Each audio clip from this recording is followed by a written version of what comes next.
तो मैं सबसे निश्चित पहले आपको एक गौ यात्रा के संयोजक के नाते आपसे जानना चाहूँगा कि इस यात्रा का उद्देश्य क्या है और शंकराचार्य जी कब से इसको आरंभ कर रहे हैं और देश में कहाँ-कहाँ जा रहे हैं? जी। जगत गुरु शंकराचार्य ज्योतिष पीठाधीश्वर भगवान स्वामी श्री अभिमुक्तेश्वरानंद सरस्वती जी महाराज द्वारा जो पूज्य गोपाल मणि जी महाराज के द्वारा एक बड़ा गो प्रतिष्ठा आंदोलन चलाया जा रहा था काफी वर्षों से, वो इसमें लगे हुए हैं गोपाल मणि जी महाराज। उसको चारों शंकराचार्य का आशीर्वाद पिछले गोपाष्टमी में मिला और वहां पर स्वयं ज्योतिष पीठाधीश्वर जगत गुरु शंकराचार्य जी महाराज मौजूद थे और उन्होंने ऐलान किया कि हम तब तक नहीं रुकेंगे जब तक हम अपनी गौ माता को राष्ट्र माता के स्थान पर नहीं प्रतिष्ठित कर देते, तब तक हमारी ये संघर्ष जारी रहेगा। और उन्होंने कहा कि आने वाला जो संवत्सर होगा, आने वाला जो वर्ष होगा, वो गो संवत्सर के रूप में मनाया जाएगा। इसी तहत ये गौ माता राष्ट्र माता आंदोलन शुरू हुआ और उसमें चारों शंकराचार्यों का आशीर्वाद मिला और मुख्य रूप से ज्योतिष पीठ के शंकराचार्य, क्योंकि ज्योति जलाने का जो काम होता है वो ज्योतिष पीठ का है, तो इस आंदोलन की ज्योति को जलाने का काम ज्योतिष पीठ के शंकराचार्य ने किया और लगातार वो इस यात्रा को और इस प्रतिष्ठा आंदोलन, गो प्रतिष्ठा आंदोलन जो है उसको चला रहे हैं। आप लोगों ने देखा होगा किस तरह वो इस आंदोलन के तहत मथुरा वृंदावन से लेकर के नंगे पांव गोवर्धन की परिक्रमा करते हुए नंगे पांव जो है दिल्ली तक आए और उस यात्रा में उनके पैरों में बड़े बड़े कंकड़ कांटे क्या क्या नहीं धंस गया, इतना पीड़ा उन्होंने सही, बस एक संदेश देने के लिए कि हमारी आराध्या, हमारी भगवती गौ माता की रक्षा होनी चाहिए। क्योंकि हमारे शास्त्र, हमारे वेद, हमारे पुराण चीख चीख कर, चिल्ला चिल्ला कर इस बात को बताते हैं कि गौ पशु नहीं अपितु माता है, गावो विश्वश मातरः। इस तरह की बातें हमारे वेदों में, हमारे शास्त्रों में पाई जाती है। तो इसलिए उन्होंने दिल्ली से वृंदावन से दिल्ली तक यात्रा की। उसके बाद लगातार इस तरह से गौ सांसद का आयोजन किया जिसमें पूरे देश भर से लोगों को बुलाया और उनको जो है गौ माता के संरक्षण एवं सेवा के लिए तैयार किया। उसके बाद अब उन्होंने निश्चय लिया है कि हम पूरे देश भ्रमण पर निकलेंगे, समस्त देश के जितने भी राज्य हैं उनकी राजधानियों में जाएंगे और वहां धर्म का प्रतीक जो होता है हमारा ध्वज, उस ध्वज की स्थापना करेंगे। इसलिए इस यात्रा का नाम है गो प्रतिष्ठा आंदोलन के अंतर्गत गो ध्वज स्थापना भारत यात्रा। मतलब एक गो ध्वज की स्थापना होगी हर एक राजधानी में और हम ये संदेश देंगे कि चाहे वो पूर्वोत्तर के राज्य हो, चाहे वो कहीं के राज्य हो जहां पर अभी गौ हत्या बंद नहीं है, वहां पर भी हम एक संदेश देना चाहते हैं कि अगर अखंड भारत में जहां जहां तक भारत है वहां तक गौ हत्या बंद होनी चाहिए, क्योंकि गाय हमारी माता है और अपनी माता को हम कटने नहीं दे सकते। हमारे शास्त्रों में भी लिखा है कि गावो विश्वस मातरः। तो इस तरह से हम अपनी गाय को, अपनी माता को किसी भी तरह से, अब जो हो गया, आगे से हम बिल्कुल उसको कटने नहीं देंगे। इसका एक स्पष्ट संदेश शंकराचार्य जी देना चाहते हैं इस यात्रा के माध्यम से।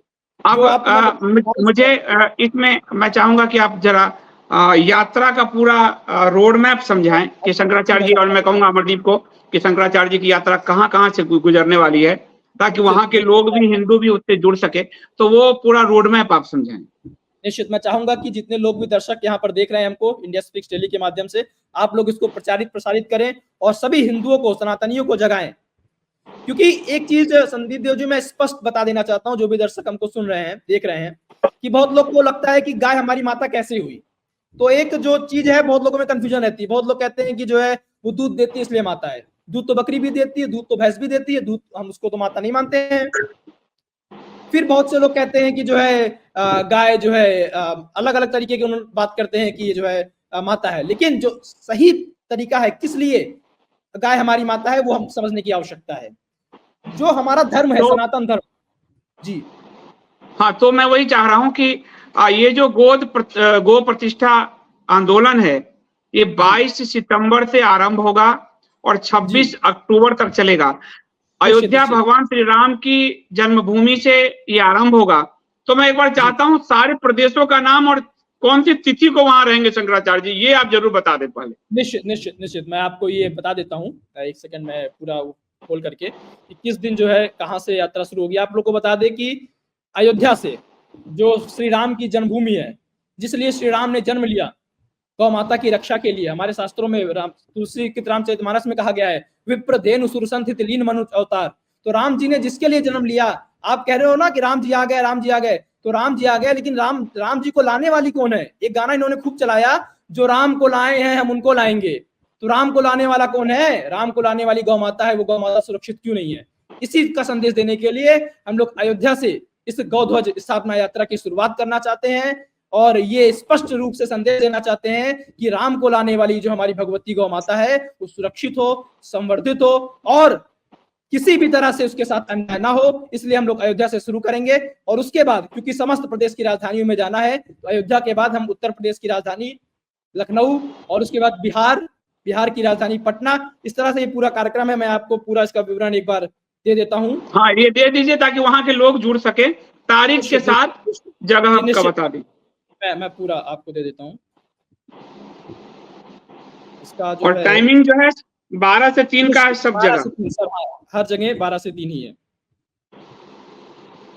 जी।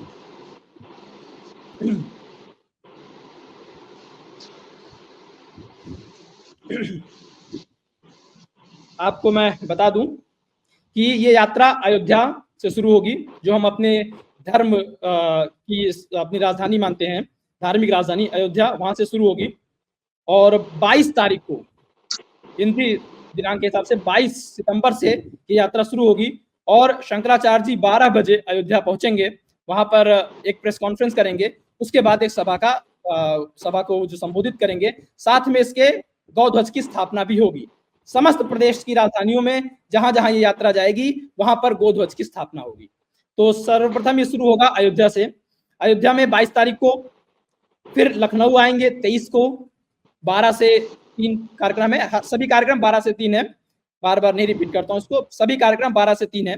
22 को अयोध्या में, 23 को लखनऊ में, 24 को पटना में, बिहार की राजधानी पटना में, फिर 25 को गैंगटॉक में, सिक्किम की राजधानी गैंगटॉक, 26 को असम की राजधानी दिसपुर में, 27 को अरुणाचल प्रदेश की राजधानी ईटानगर में, 28 को नागालैंड की राजधानी कोहिमा में, 29 को मणिपुर की राजधानी इम्फाल में, 30 को मिजोरम की राजधानी ऐजोल में, फिर क्योंकि ये 30 का महीना है तो एक को हम लोग त्रिपुरा में होंगे, त्रिपुरा की राजधानी अगरतला में, और उसके बाद ये लगातार कार्यक्रम मेघालय की राजधानी शिलोंग में, फिर एक हॉल्ट लिया जाएगा क्योंकि मेघालय से लेकर के वेस्ट बंगाल के बीच में जो यात्रा का समय है वो 25 घंटे का समय है, लंबा समय लगता है क्योंकि घूम करके आना पड़ता है। तो एक हॉल्ट किशनगंज में लिया जाएगा।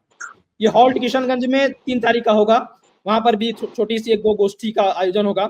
उसके बाद फिर हम पहुंचेंगे कोलकाता हम 4 तारीख को पहुंचेंगे वेस्ट बंगाल की राजधानी में, 5 को झारखंड की राजधानी रांची, 6 को आपका उड़ीसा की राजधानी भुवनेश्वर, 7 को छत्तीसगढ़ की राजधानी रायपुर, 8 को मध्य प्रदेश की राजधानी भोपाल, 9 को तेलंगाना की राजधानी हैदराबाद, फिर उसके बाद 19 को आंध्र प्रदेश की राजधानी, वैसे तो हैदराबाद है लेकिन क्योंकि हैदराबाद में कार्यक्रम हो गया रहेगा तो हम लोग इसको अमरावती में कार्यक्रम करेंगे। और फिर तमिलनाडु की राजधानी चेन्नई में हम पहुंचेंगे 12 तारीख को, 12 को चेन्नई की राजधानी 11 को तमिलनाडु, 11 को चेन्नई। ये हम लोग तमिलनाडु में पहुंचेंगे जी निश्चित 11 को तमिलनाडु की राजधानी चेन्नई में, 12 को पौंडीचेरी जो हमारा केंद्र शासित प्रदेश है उसकी राजधानी पौंडीचेरी में, फिर 13 को केरला की राजधानी तिरुवनंतपुरम में, 14 को कर्नाटक की राजधानी कर्नाटक की राजधानी बेंगलुरु में, 15 को गोवा की राजधानी पणजी में। इस तरह से कार्यक्रम आगे चलेगा और महाराष्ट्र की राजधानी मुंबई में हम लोग पहुंचेंगे 16 तारीख को, फिर गुजरात के गांधीनगर में 17 को, राजस्थान के जयपुर में 18 को, फिर हम हरियाणा पहुंचेंगे। वैसे तो हरियाणा की राजधानी चंडीगढ़ है लेकिन क्योंकि चंडीगढ़ एक केंद्र शासित प्रदेश भी है और पंजाब की राजधानी है तो हरियाणा का जो कार्यक्रम होगा वो पंचकुला में होगा। हरियाणा का जो कार्यक्रम होना है वो पंचकुला में होगा और ये हरियाणा का कार्यक्रम 19 तारीख को होगा। फिर 20 तारीख को पंजाब, क्योंकि पंजाब की राजधानी भी चंडीगढ़ है तो पंजाब का जो कार्यक्रम होना है वो मोहाली में होगा और ये पंजाब का कार्यक्रम मोहाली में 21 तारीख को, 21 को और फिर वहां से पंजाब से बीच में एक छूट गया चंडीगढ़ क्योंकि खुद भी एक केंद्र शासित प्रदेश है, उस केंद्र शासित प्रदेश में भी हमको जाना है। तो उस केंद्र शासित प्रदेश में हम लोग चंडीगढ़ में पहुंचेंगे 20 तारीख को, 20 को चंडीगढ़, 21 को पंजाब के मोहाली में। चंडीगढ़ का जो कार्यक्रम होना है वो चंडीगढ़ सिटी में ही होगा और उसके बाद पंजाब, फिर जम्मू कश्मीर के श्रीनगर में और लद्दाख के लेह में फिर हिमाचल प्रदेश के शिमला में इसी अनुसार हम लोग पहुंचेंगे 23 तारीख को। 23 तारीख को हम लोग पहुंचेंगे लद्दाख नहीं, के, शिमला में 24 को, लद्दाख के लेह में 23 तारीख को, और हिमाचल प्रदेश के शिमला में 24 को, उत्तराखंड की राजधानी देहरादून में 25 को, और ये यात्रा संपन्न हो जाएगी हमारी 26 तारीख को भारत की राजधानी दिल्ली, और नई दिल्ली में जो है ये यात्रा संपन्न होगी। उसके बाद गोपाष्टमी तक तैयारियां होगी और एक बड़ी महासभा जो है गोपाष्टमी की तिथि पर होगी। और इसके अलावा 3 जो राज्य बच रहे हैं अपने केंद्र शासित, अंडमान निकोबार, लक्षद्वीप और दादरा और नगर हवेली, क्योंकि ये समुद्र के पार है, यहाँ पर शंकराचार्य जी का जाना वर्जित है और वो अपने उसके कारण जो है मर्यादा के कारण वहां नहीं जा सकते हैं। इस वजह से वहां पर यात्रा हवाई यात्रा के द्वारा, कोई प्रतिनिधि के द्वारा गोध्वज की स्थापना वहां पर की जाएगी। शंकराचार्य जी स्वयं वहां नहीं पहुंचेंगे, लेकिन कोई प्रतिनिधि जाएगा, गो प्रतिनिधि, वो वहां पर यहाँ की स्थापना करेगा। तो इस तरह से 33 राज्यों में शंकराचार्य जी स्वयं पहुंचेंगे और बचे हुए 3 केंद्र शासित प्रदेश जो समुद्र के पार है वहां पर कोई गो प्रतिनिधि जाएगा।